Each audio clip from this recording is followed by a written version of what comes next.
Assalamu alaikum. wa rahmatullahi wa barakatuh. Sunana Buhari Muhammad Idris. Uthman Baffa Ibrahim. Ya ƴan uwa, kar ku cutar da zuciyar da ta aminta da ku. Kuma kar ku ci amanan wanda ya taimaka maku a yayin da ba ku da shi. Sannan kuma kar ku manta da alƙawuran da kuka ɗaukar wa junanku a yayin nishaɗi. Ya ƴan uwana, kar ku bari shi ɗan yayi tasiri a cikin zuciyarku. Domin shaiɗan babban azzalumi ne, yakan rusa duk wani alƙawura da ke cikin zuciyar ɗan adam domin ya samu damar dasa masa sharri. A'udhu billahi minash shaitanir rajim. Ya Allah kai mana tsari daga sharrin shaiɗan. Ya ƴan uwana, kar ku bari shaiɗan ya zama abokinku a koda yaushe.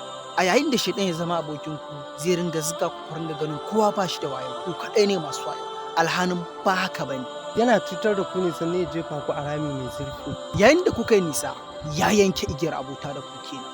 Kun ga kuwa taku ta ƙare. Za ku yi nadaman da ba ta da amfani. La haula wala quwwata illa billah. Ya Allah ka nisanta mu da nadamar da ba ta da amfani. Amin. Summa amin.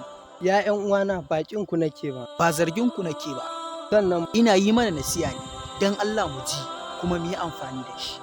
Allah ya sa mu dace. sako daga Limanci Comedy Crew. Idan ka ji, kai kokari ka sanar da ni domin ya amfana. Sannan ku danna mana subscribe da alamar ƙararrawa a YouTube channel ɗinmu na Limanci Comedy, yanda da zarar mun saki sabon shirin mu na nishaɗantarwa ko faɗakarwa za ku ji shi a cikin wayoyinku.